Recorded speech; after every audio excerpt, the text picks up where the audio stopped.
Thank you, Ji. Shri Nitin Gadkari Ji, Honorable Minister for Shipping, Road Transport and Highways, Government of India. Shrimati Renaka Chaudhary Ji, Professor Dr.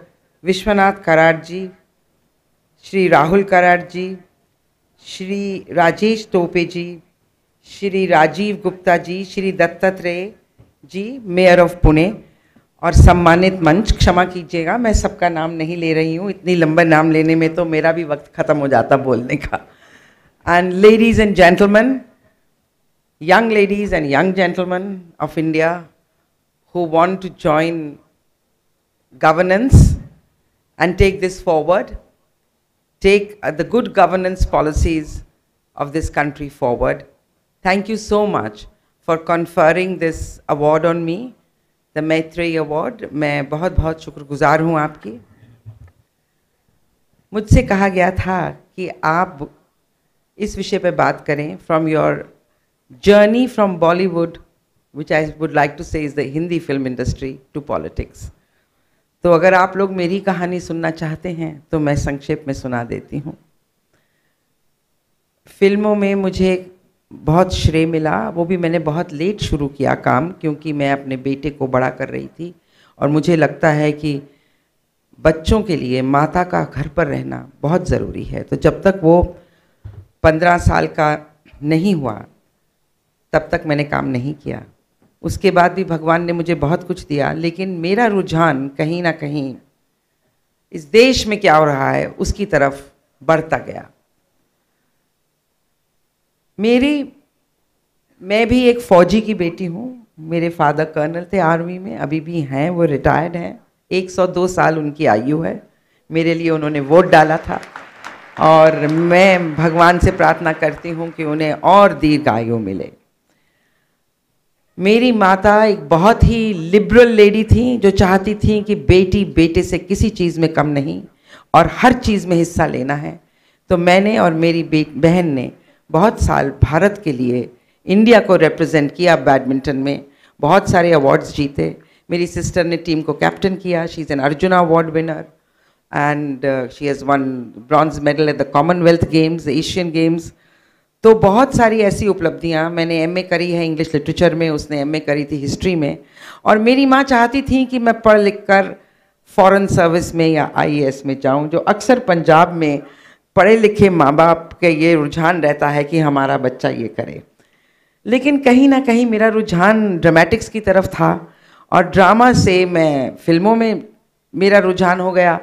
तो मेरी राह बदल गई. लेकिन मेरी जो ट्रेनिंग थी वो एडमिनिस्ट्रेटर होने की थी.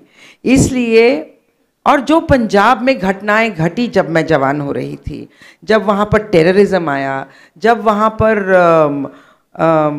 आतंकी हमले होते थे, जब गोल्डन टेम्पल पर हमला हुआ, बहुत सारी चीज़ों ने, और मेरे फादर की कॉन्वर्सेशन, मेरी मदर की कॉन्वर्सेशन. एक ज़माने में मेरे नाना जी अकाली दल में हुआ करते थे, लेकिन उन्होंने छोड़ दिया था पॉलिटिक्स.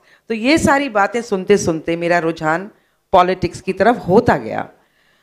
जब एनडीए की सरकार आई, मैं इसको पॉलिटिसाइज नहीं करना चाहती हूँ, क्योंकि मैं ये बताना चाहती हूँ कि मेरी जर्नी कैसे शुरू हुई. मैंने पॉलिटिक्स नहीं ज्वाइन किया, मैंने बीजेपी ज्वाइन किया. मैंने पॉलिटिक्स कभी नहीं ज्वाइन किया. मैं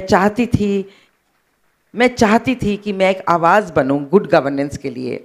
और जब मैं देखती थी ऐसे ऐसे कमाल के चीफ मिनिस्टर, ऐसे लोग जैसे नितिन गडकरी जी हैं, जब भी हम निकलते हैं एक्सप्रेस वे पर, जब भी मुंबई में हम वो जाते हैं फ्लाईओवर्स के ऊपर से, तो मैं तो दुआएं देती हूँ. मुझे लगता है सारा हिंदुस्तान बहुत जल्दी आपको देगा, जिस तरह आप रोड्स बनाने वाले हैं इस देश में.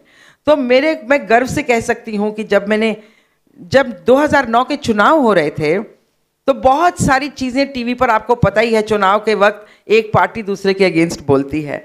तो मुझे बहुत गुस्सा चढ़ता था कि ये इतनी सारी बातें उन लोगों के लिए बोलते हैं मीडिया में जिन्होंने एनडीए में बहुत अच्छी सरकार चलाई.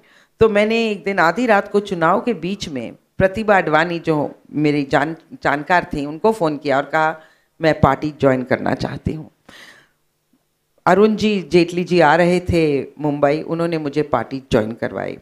मुझे कभी भी कोई भी लालच नहीं था कि मैं लोकसभा में कोई इलेक्शन लड़ूं। मैंने ज़िंदगी में क्लास की मॉनिटर का भी कोई इलेक्शन नहीं लड़ा है, और मैं कभी भी किसी कंपटीशन में हिस्सा नहीं लिया, कोई ब्यूटी या ये सब। हाँ, ऐसे कंपटीशन में एक बार लिया था, बस ऐसे लिखने के, कभी नहीं लिया था। तो मेरे को 4 साल मैं रही, नहीं काफ़ी, 2009 से अब तक। तो जैसे ही इलेक्शन नज़दीक आ रहा था, मेरे को 2-4 लोगों ने, हमारे लीडर्स ने कहा था तुम चंडीगढ़ के बारे में सोचो। तो मैं ना आहिस्ता आहिस्ता घबराती गई। मैंने कहा ये सोचो तो बोल दिया है, लेकिन ये यहाँ पर जो घमासान चल रहा है चंडीगढ़ में, अगर उसमें मैं उतर गई तो पता नहीं क्या होगा। तो मैंने सबसे कह दिया, और नितिन जी से भी कहा, वो यहाँ हैं, कि मैं नहीं इलेक्शन लड़ने वाली हूँ, मुझसे मत कहिएगा। मेरे को 15 तारीख को इन्होंने फाइनल करने थे टिकट्स। मैं इंडियाज़ गॉट टैलेंट की शूटिंग ख़त्म करके आकर बैठी थी, आराम से चाय पी रही थी। मैंने कहा अब ये ख़त्म हो गया, मेरे हस्बैंड अब अमेरिका जा रहे हैं, मैं उनके साथ जाऊंगी आराम से। और मेरे पास फ़ोन पड़ा था, मोबाइल, और मैं देख रही थी पता नहीं किसको कौन सा टिकट मिलेगा। सडनली मेरा फ़ोन बजा और उस पर लिखा था अननोन नंबर। तो मुझे पता था ये जो कॉल है ये मेरी ज़िंदगी को ऊपर नीचे करने वाली हो सकती है। जब मैंने फ़ोन उठाया तो अरुण जेटली जी और नितिन गडकरी जी दोनों मेरे को बोले, can we still consider you for Chandigarh. मैंने कहा no, not at all, I am not prepared. आप तो अब बोल रहे हैं 15 को, देखो कौन सी तारीख को तो इलेक्शन है, मैं क्या करूँगी, ना मेरा कोई दफ्तर है वहाँ ना कुछ। कह रहे take your time, take your time, आप अपना समय लीजिए। ये 2 बजे की बात है दोपहर की, 4 बजे तक बता दीजिएगा।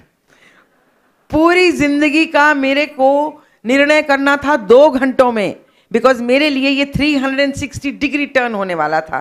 क्योंकि मैं उनमें से नहीं हूं जो कि मतलब जीत तो जाऊं लोकसभा की सीट कहीं और मुंबई में बैठी रहूं, उनमें से नहीं हूं मैं। तो मैंने सोचा, बहुत सोचा, डरी भी। उतनी देर में 7 लीडर्स के फ़ोन आ गए। फिर मैंने कहा, मेरे हस्बैंड ने कहा क्या फ़र्क पड़ता है, लड़ लो। मैंने कहा पार्टी को मेरी ज़रूरत है, तो ज़्यादा से ज़्यादा शहीद ही हो जाएंगे, क्या होगा, यही जीतेंगे तो वापस आ जाएंगे ज़्यादा से ज़्यादा। तो मैंने कह दिया हाँ ठीक है मैं लड़ती हूँ। नितिन जी के उसके बीच में एक बार 2 फोन और भी आए थे कि आपने क्या निर्णय लिया। ठीक है मैं लड़ती हूँ। अभी मेरे को यहाँ पर मंच पर किसी ने कहा मेरे को जल्दी जाना है मुंबई क्योंकि मेरी एक मीटिंग है इम्पोर्टेंट, तो मैं थोड़ा जल्दी कर रही थी। कहा प्लीज़ बहुत लेट हो गया, थोड़ा जल्दी कर दीजिए। That's why Renuka ji I am sorry, आपकी स्पीच छोटी करवाने में मेरा हाथ है। तो they said, the gentleman said, अभी भी इनको पुराने उसी व्यवसाय की पड़ी है। ये सच नहीं है, क्योंकि मैं एक पॉलिटिकल मीटिंग के लिए जा रही हूँ, बिजनेस मीटिंग के लिए, और मैं अपना घर बार छोड़कर चंडीगढ़ में रहती हूँ। मेरे हस्बैंड और मेरा बेटा मुंबई में रहते हैं। 5 दिन के लिए आई थी जब करवा चौथ था और महाराष्ट्र में वोट डालनी थी मुझे उस वक्त, और थोड़ा कैंपेन करना था। और उसके बाद अब फिर 3 महीने के लिए बाद आई हूँ, वो भी 5 दिन के लिए, क्योंकि पुणे आना था और यही मीटिंग थी। इसलिए मैं रहती नहीं हूँ, मैं चंडीगढ़ और दिल्ली में रहती हूँ। हालांकि दिल्ली में अभी तक मेरे को घर अलॉट नहीं हुआ है। नितिन जी ज़रा सिफारिश कर दीजिएगा। और वहीं रहती हूँ, वहीं काम करती हूँ। जब मैं वहाँ गई तो मेरे को काले झंडे दिखाए गए, मेरे पुतले फूंके गए, क्योंकि वहाँ का जो लोकल लोग थे वो नहीं चाहते थे, वो अपने में से किसी को टिकट चाहते थे। और अंडे फेंके गए मेरे हस्बैंड की कार पर, मैं तो बच गई। और मेरे को इतनी हंसी आई, मुझे हंसी आती थी जब वो पुतले फूंकते थे, तो उनको समझ नहीं आता था कि वो मेरे से डील कैसे करें। उनको नहीं पता था कि भीगा हुआ आदमी बारिश से नहीं डरता। मैं मुंबई की धूप में तप के एक ऐसे करियर में ऊपर तक आकर, जहां पर रोज आपको जज किया जाता है, वहां तक पहुंची थी। उनके काले झंडे और पुतले और अंडे मेरे को कोई फर्क नहीं पहुंचाते थे, मुझे हंसी आती थी उन बातों पर। और ये सारे लीडरों ने बोल दिया जी हम तो नहीं चलेंगे। तो जब एक मीटिंग बुलाई गई, मैंने कहा देखिए मुझे ऊपर से मेरे लीडर्स का आदेश है, आप मेरे साथ चले ना चले, मैं चलूंगी जरूर। भले मैं अकेली चलूं, अकेली बीजेपी का झंडा लेकर चलूंगी, और मेरे पीछे जनता जुड़ेगी, आप जुड़े ना जुड़े मुझे कोई परवाह नहीं। मैं वैसे काफी डर जाती हूं, अंधेरे से डरती हूं, बहुत चीजों से डरती हूं, लेकिन जब मेरे को कोई समय ना पुश टू द वॉल, मेरे अंदर दुर्गा का स्वरूप आ जाता है। क्योंकि मैं इनजस्टिस, अनफेयरनेस बर्दाश्त नहीं कर सकती। मैं बिल्कुल स्पष्टवादी हूँ। पहली बार जब नितिन जी से मिली, ये हमारे अध्यक्ष थे, तो मैंने इनसे कुछ बातें की, तो मैंने कहा मैं बहुत स्पष्टवादी हूँ। उन्होंने कहा अच्छा है, मैं भी बहुत स्पष्टवादी हूँ। उनकी स्पीच से आपको पता लग ही गया होगा कि वो कितने स्पष्टवादी हैं। तो ऐसे लोग भी होते हैं राजनीति में, और हर चीज़ का मेरे को पता है कि मैं अपनी फैमिली के बिना वहाँ कैसे रहती हूँ। मेरे को पता है कि निर्णय लेने वक्त साथ में कोई घर वाला ना हो। आजकल तो मोबाइल का ज़माना है, इंसान थोड़ा बच जाता है, लेकिन मुझे लगता है अगर हमें देश को बेहतर बनाना है, अब इतनी उम्र हो गई मेरी, अब ठीक है सब कुछ कर लिया, थोड़ा ये भी कर लूँ, थोड़ा देश के लिए भी बलिदान दे दूँ। लोग तो जाकर आश्रम में रहते हैं, वनवास चले जाते हैं, वन में वानप्रस्थ आश्रम चले जाते हैं। मैं राजनीति में हूँ और मैं इसको राजनीति नहीं मानती, मैं इसे अच्छी नीति और अच्छी नियत का सम्मिश्रण मानती हूँ, जिसके लिए मैं इस देश के लिए और मेरी कॉन्स्टिट्यूंसी के लोगों के लिए काम करने के लिए यहाँ पर आई हूँ। और मुझे लगता है अगर आप लोग भी ये जो बात नितिन जी ने व्यवसाय की इन्होंने मुझसे भी कही थी। मैंने कहा था कि मैं ये काम छोड़ दूँ, वो काम छोड़ दूँ। मैंने कहा था किरण जी अपना व्यवसाय कभी मत छोड़िएगा, क्योंकि अगर आप घर में अपना घर नहीं चला सकते तो देश कैसे चलाएंगे।